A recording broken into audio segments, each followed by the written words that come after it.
I thought I knew who scored the goal, and I gave Shabalala the full treatment. But truth be told, there was 10% of me thinking, I hope I've got this right, because he didn't have his back showing me. I didn't see the number on his shirt. And so one of the greatest feelings of relief I've had ever was when he turned round to do his dance, and I think it was number 8 on his shirt. I saw the number 8 and realized I called the right name. And so anything else I said after that was probably nothing more than letting out of massive relief.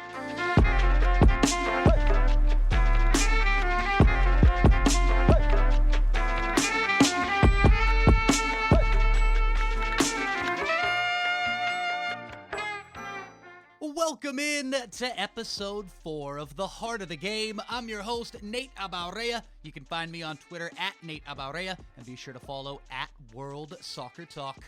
Our guest in this edition of the show is one of the most recognizable voices in football. It's Peter Drury, and we shared a great conversation about the craft of broadcasting, Peter's love for the beautiful game, that iconic moment at South Africa 2010, the Greek god in Rome, and so much more. But we started out by discussing something that makes Peter truly unique in today's commentary industry. And I'm not talking about his style. This is important, getting a hold of you today in this way, because it's the only way that I can get a hold of you. Peter, why do you have no social media to this very day? Nate, it's really interesting that that's the first question you asked me, and it says something about the modern generation, maybe that I'm not a part of it. But I just like to do my work and live my family life. And the whole social media phenomenon has grown up, obviously, since I began my broadcasting career.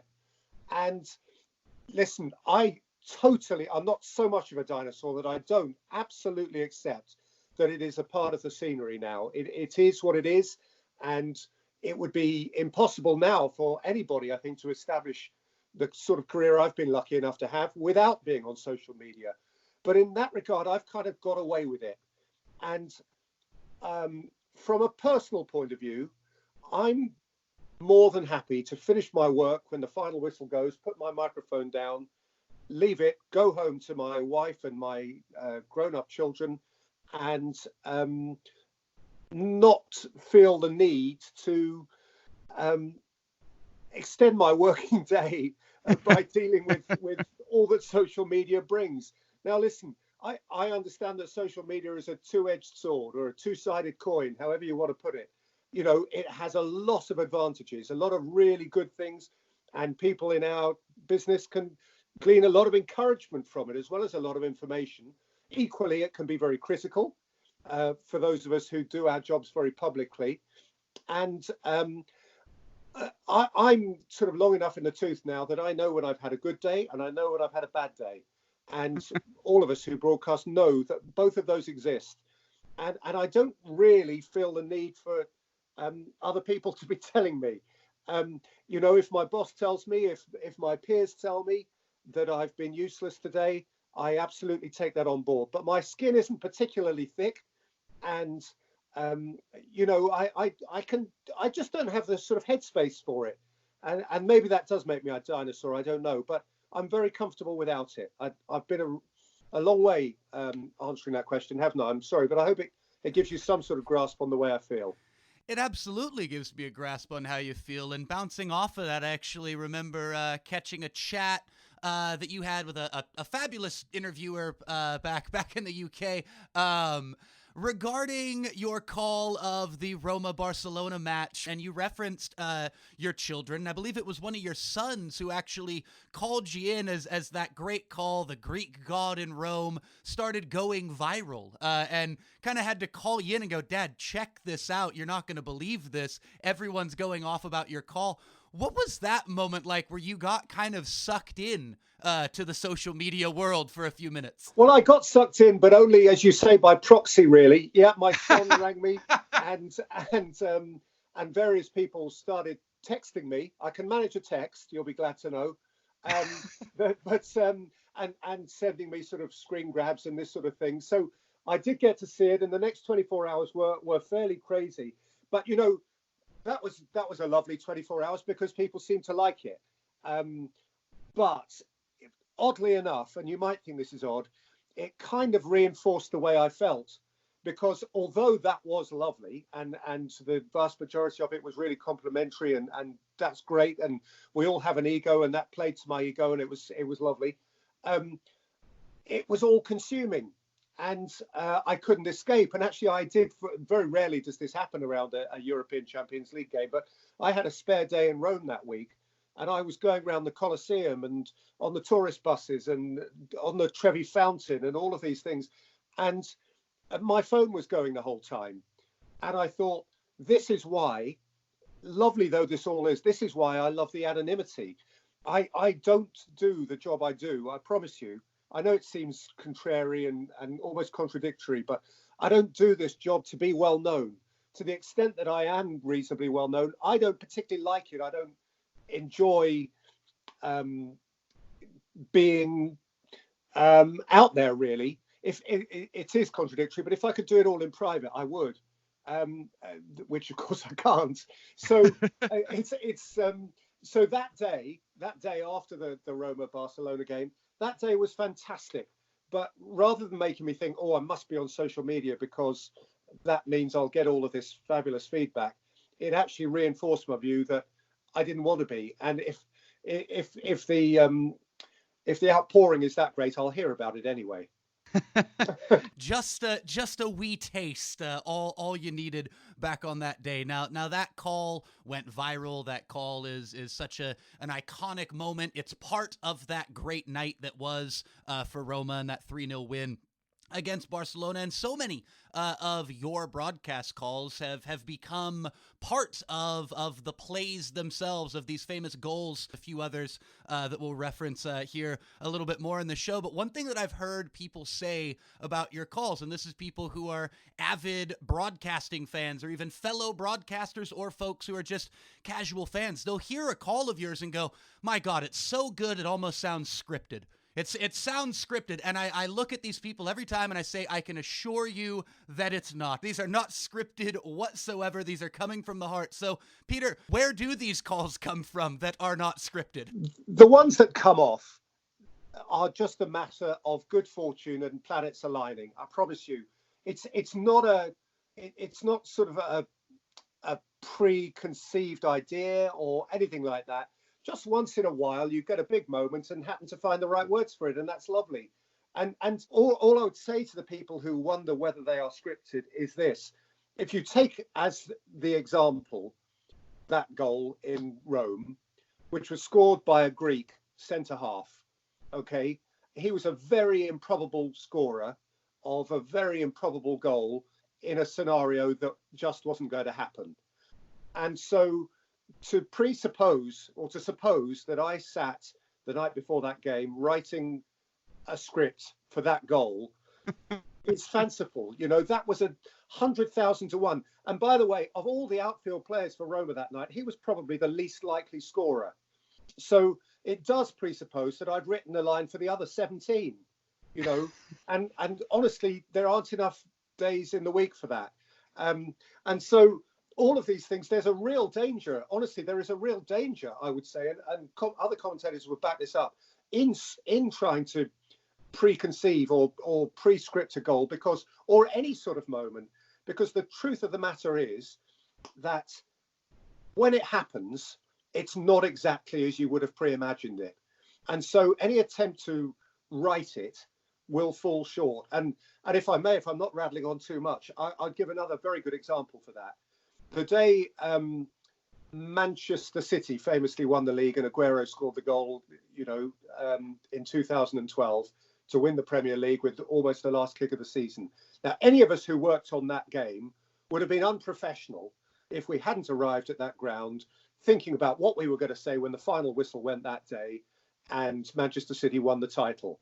Because strip away the drama, all Manchester City had to do that day was beat Queen's Park Rangers, one of the smallest, weakest teams in the league, and they were the champions.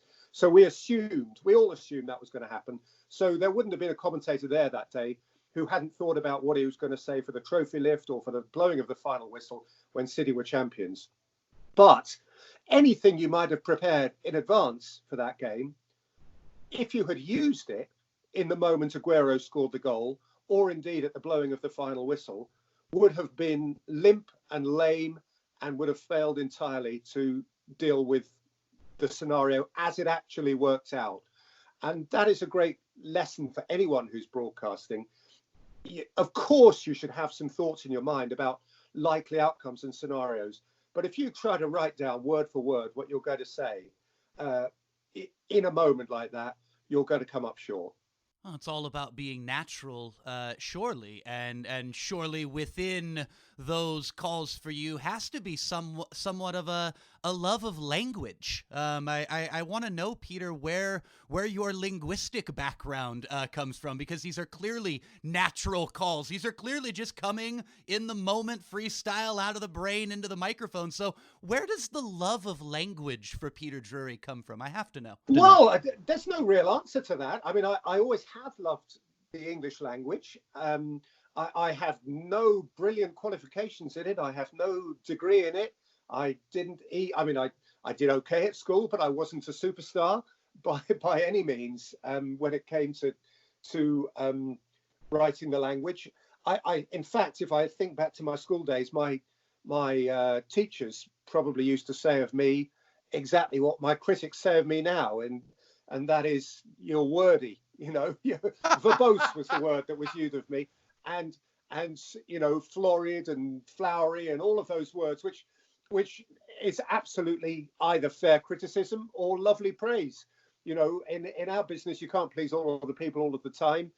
That's the way I do it, and it would be a compromise of who I am to do it any other way. So. I can't really give you a kind of route or a starting point for my love of language, but I have always loved words. And as I say, there are some people out there who'd say I use too many of them. But there you are. For better or worse, that's just the way it's all worked out. You know, the elegant simplicity of that answer actually transitions perfectly into the next thing I wanted to ask you about. And this is bouncing off a few other chats that I've heard you have with folks over the years. And I've heard you refer to yourself, I'm slightly paraphrasing here, but essentially a humble lad just loving football, a person who is living the dream, who gets to be at football matches, and you love the beautiful game above all else. How often do you find yourself on weekends, on big Champions League nights, coming back to that philosophy of just being a humble lad who loves football? All the time, honestly, all the time. No, listen, I don't want to build an unrealistic picture. Like everybody else, there are days when I wake up and have to go to work and would rather stay in bed. But broadly speaking, even on those days, if I get to the venue and I see tens of thousands of people who've paid hard-earned money to watch the match that I'm about to be paid to watch, I think, who's the lucky one here? And it's an incredibly privileged position to hold for any of us actually in the media, any of us who gets paid to do what other people are choosing to pay a lot of money to do, is very fortunate, and that's, again, I'm not painting myself as some sort of angel here, because I have a whinge and a moan at work like everybody else does sometimes. but broadly speaking, you take my point. What is there to complain about? Every time I walk into a stadium, particularly every so often when I go somewhere new, somewhere I haven't been before, I still, when I sort of walk up through the stand and look over and see the floodlights and see the green grass and the sort of sharp white lines, I still get the same little frisson of excitement that I've always got. When was the first time that you remember in your life, maybe even going back all the way to childhood, that you remember getting that football feeling? When did it really become a part of you? Well, I have a confession to make. Well, not a confession. It's just the reality of my life. I didn't have I had wonderful parents, but not the sort of parents who took me to football matches. So actually, growing up, my football was all consumed on the television and the radio. Actually, I used to love radio football, and so it wasn't until my late teens that I started attending football matches as a or professional football matches as a spectator. And I remember I went to university in the northeast of England, in a city called Hull. You'll know of Hull City, who have been in the Premier League in recent years. And it was there, actually, that I started going regularly to watch Hull City long before they were in the Premier League. And I remember walking up in their old ground and looking at the pitch. And I used to be first into the ground as a 18-year-old. So we're not talking about 6, 7, 8, 9-year-olds. As an 18-year-old, I used to be first there on a Saturday afternoon at 1 o'clock for a 3 o'clock kickoff, and watched them all warm up. And it was another 45 minutes before the next spectator even came in, because I just was enthralled, entranced by the whole scenario. Well, I love the indoctrination as a whole city supporter there at 18. But going back, actually, to that childhood that you referenced, that was actually a really interesting point that you touched on there, your early love of radio and television. And surely that had to be a big influence, maybe a big head start for you in terms of the love for broadcasting and getting to listen to the best of the best week in, week out. Who, Peter, were some of those first voices, those formidable year voices that you remember making a great impact on you as a young, aspiring broadcaster? Well, actually, you're absolutely right. You asked me about my love of language, and it's sort of the way it runs parallel with my love of sport, and that should have been my answer to your previous question, because I did consume all of my professional sport via the television, and back then, of course, before all football was live on the television, it really was reliant on the radio. And one of the great wordsmiths of my youth, or a couple of them, were two of the great BBC radio commentators, reporters, correspondents. A man called Peter Jones, who had a beautiful lyrical voice and a wonderful use of words as he described football matches. And Brian Butler, who was a very different sort of broadcaster with a gravelly, almost a smoker's voice, if you like, which doesn't do it justice. He sort of spoke like a double bass, and also used words beautifully. And those guys and others around them, I was absolutely enthralled to them. So when I got my first opportunity within BBC Radio, which for me in my 20s was an absolute pinnacle, felt to me like the academy of sports broadcasting, those were the guys actually that I wanted to emulate. And so when my planets do align and I do manage to find a phrase that sums up a goal, I would credit them with that. And if sometimes that attempt to, if you like, work harder than seems normal to come up with a phrase or a series of words that works for a goal, if that sounds old-fashioned or even perhaps to some contrived, I think that is because at heart I am old-fashioned, and I hark back to the way it was done maybe 30, 40 more years ago, and relish, in some sense, reflecting my broadcasting heroes.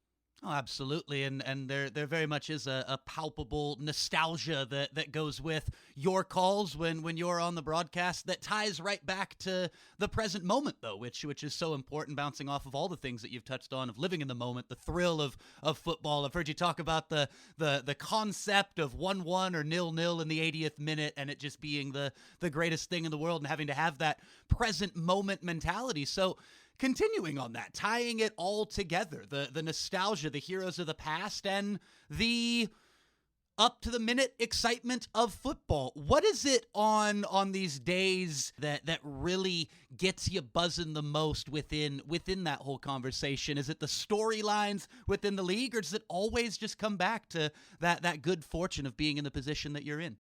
Well, it always comes back to that good fortune, but let's be frank, the best football, the best sport is sport with a really strong narrative. That's what we like. To me, it's all, there's almost no point doing it as a broadcast without a story. It is all about the story, and there's also very little point doing it without jeopardy. Sport is nothing without jeopardy, and that plays into what you say about 0-0 after 80 minutes. It might have been a terrible game, but it's still very exciting, because at 0-0 you might win, you might lose, and so there's jeopardy. If there is something at stake, if there's something personal at stake, if there's promotion, relegation, a title, whatever, then there's always a story to be told. And that's what presses my buttons, actually. Jeopardy, excitement, narrative. And whatever game you're working on, whether it is the biggest game in the world or something much, much humbler, if you can, I think, identify the narrative and understand what it is to, not to the media bubble, but to people at large, people who've paid to come into that venue and watch the sport. What are they thinking with 10 minutes to go at 0-0? And you can somehow articulate or reflect that, then that more or less does the job, I think. Peter, when you talk about articulating excitement and narrative and making sure that that gets across to the audience, I couldn't think of a greater example of that principle than the great Shabalala goal of 2010 and goal for South Africa, goal for all Africa, and everything that went in to that call that was, for a lot of people, their first exposure to your work, and what an album to start on, that moment, that goal to kick off South Africa 2010. And I throw it right back to you, Peter. I know you've talked about this moment so many times with so many different people. So as I'm deep in the line of asking you about it, what goes through your mind now, thinking back almost 10 years on to that day and that famous moment in your career and in football? Well, there are a couple of things to say about that. One, very pragmatic, and the other, the rest of it, much more emotional than that. In terms of emotion, that was there is no day that makes the hairs on the back of my neck stand up like that does, and makes me choke like that does, because that was a genuinely beautiful day for all that it meant. Because here at last was an African World Cup. I walked into that fantastic stadium in Johannesburg, seeing black and white people coming together, laughing, sharing the day, smiling. There was universal happiness. There was massive pride in a country which, not many years previous to that, had been at its deepest low, and whose recovery, which is still ongoing, was somehow exemplified by the sense of humankind uniting. It was beautiful. It meant so much. And when this guy, who was from poverty-stricken Soweto, who grew up underneath a corrugated iron roof, scored that goal, it just it was everything, really. You couldn't have found a better way to show the world what sport can do for the world and what sport can do for human beings. And I just thought it was an immensely powerful moment. And it was also a terrific goal, which helped. If that had been a scrappy little 2 yards out, came off his knee, it still would have meant as much. But somehow he came up with a goal that just framed it and put it on the world's mantelpiece.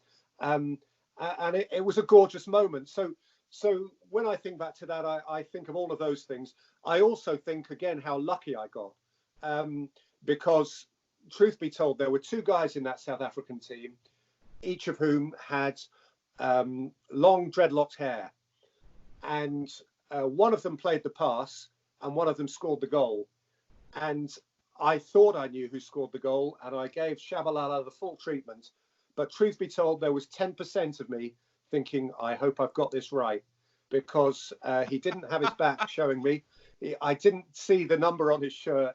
And so one of the greatest feelings of relief I've had ever was when he turned round to do his dance, and I think it was number 8 on his shirt. I saw the number 8 and realized I'd called the right name.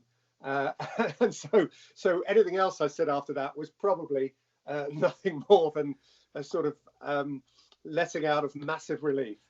Now, the response to that goal call and the response to your role within this phenomenal, theatrical, brilliant, beautiful moment in world football history, the response to that goal kind of throws a big wrinkle into our entire conversation here, Peter. And what I mean by that is the people of South Africa heard that call, and your voice was within hours, within days, was mixed into music tracks. It was being played on speakers on repeat all over the streets. People were partying to the sounds of Peter Drury's goal call, of Shabalala's goal against Mexico. When you know that, because I know people have talked to you about that, I know you were in South Africa for the remainder of that summer. When people are putting you into that position, how does that make a humble lad who just loves football? How does that make you feel, knowing that you matter to these people? You matter to people who support their national team, and there's multiple examples of it, but I can't think of a greater example than that goal. Well, it makes me feel very lucky, very, very lucky. But please don't think I'm being disingenuous when I answer like this. It also makes me want to sort of curl up and close the curtains, because I honestly, that sort of attention is not really what I want. It makes me nervous, because the next time something big happens, I might not get it right, and I realise. Maybe this sounds terribly pessimistic. I'm not pessimistic, actually. I'm very optimistic. But it sort of brings home to you that you're on the edge, doing this job, and I'm just as likely to foul one up one day and offend a complete nation.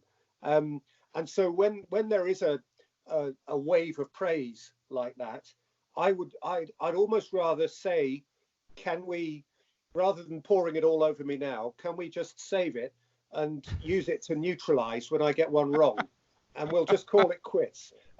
And so I'll carry along on a flat line, if that's okay, rather than surf the highs and then know that I'm going to have to go deeply into the lows as well. I shrink in the face of that sort of thing, to be honest. And so if you want to know how I did deal with it at the time, I pretended it wasn't happening. And actually, that was much, much earlier in the development of social media. So it wasn't as in your face as it would have been now. I would say not a pessimist, just a fan of duality. Peter, yeah. I like what you've done there with that answer. Now that transitions back to your English roots, and you've obviously called many England national team matches, but even just going back to those teenage years that we were talking about earlier into adulthood. How much of the duality and whether we want to call it pessimism, whatever it may be, how much of that ties to the English ethos within you, and maybe even more so the English football ethos within you, Peter? You mean we get used to disappointment? I may have been alluding to that. Yeah. Well, it's funny, actually, because yes, we do. I mean, there's a great gallows humor in England about our inevitable falling short at every major tournament when it comes round. And one of these days we'll win the World Cup and we won't know what to do with ourselves. That each World Cup gives us 4 years more of whining and moaning about our national team. So if we actually win, goodness knows what we'll talk about. But so yeah, maybe it does play into that. But what I would say is that at the moment we've got a very good English national team under a very, very good, humble, empathetic, sympathetic, intelligent coach. Who I think is carrying the team in the right direction. And he had a very good World Cup campaign last time round and lifted everybody from a point of relatively low expectation. So I just hope for Gareth's sake that the elevated expectation that he now has to deal with is something he's able to meet, because he understands as much as anyone that the slings and arrows of outrageous fortune and all that can work both ways. And I would hate for the great scrutiny and sort of wave of opinion that follows any shortcoming or failure of our national side to gobble him up. But yeah, to answer your question, yes, maybe there is a natural English caution. There's my clock striking 6.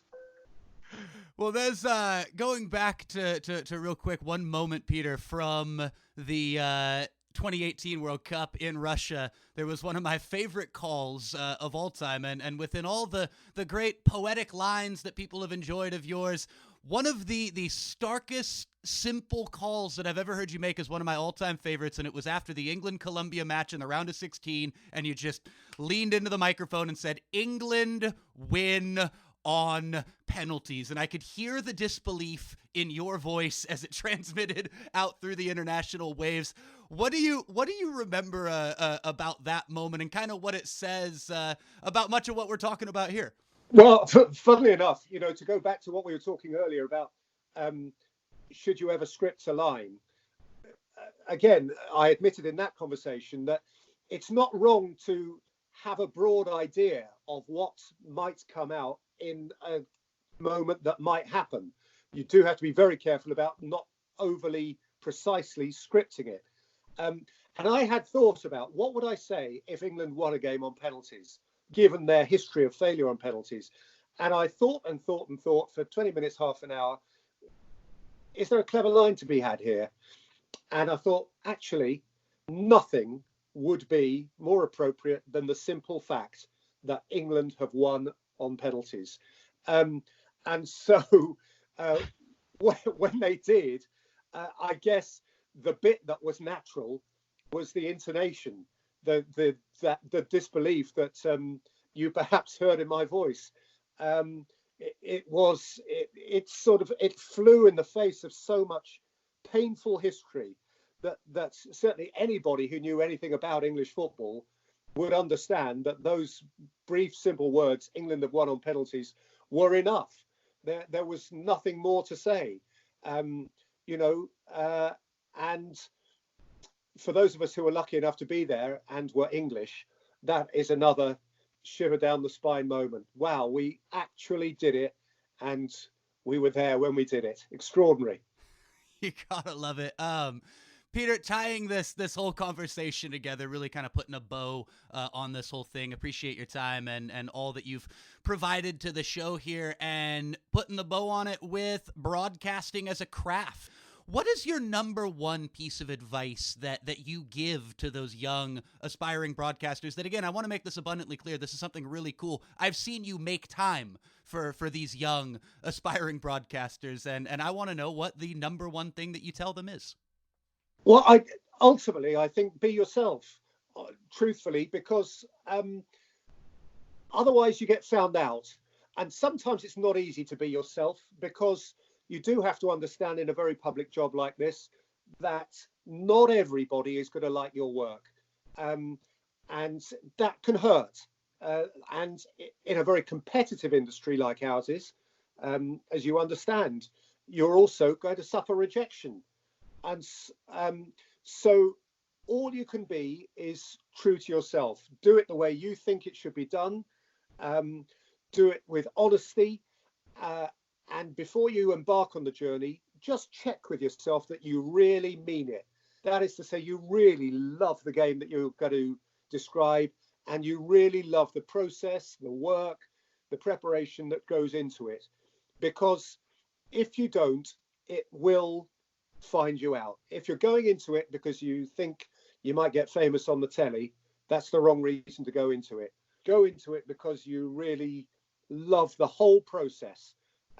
And if you can manage to do that and manage to retain the enthusiasm that made you want to do it in the first place, then you're a lucky person, because every day when you get up and go to work, you'll be going to work that feels like play.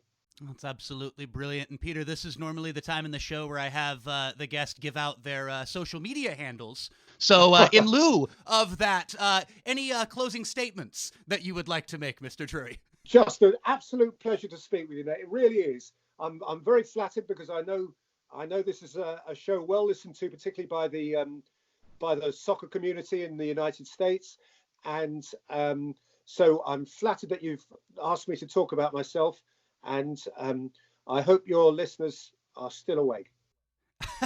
They most definitely are, and we look forward to doing another one of these very soon, sir. Thank you so much for your time, Peter. You're welcome.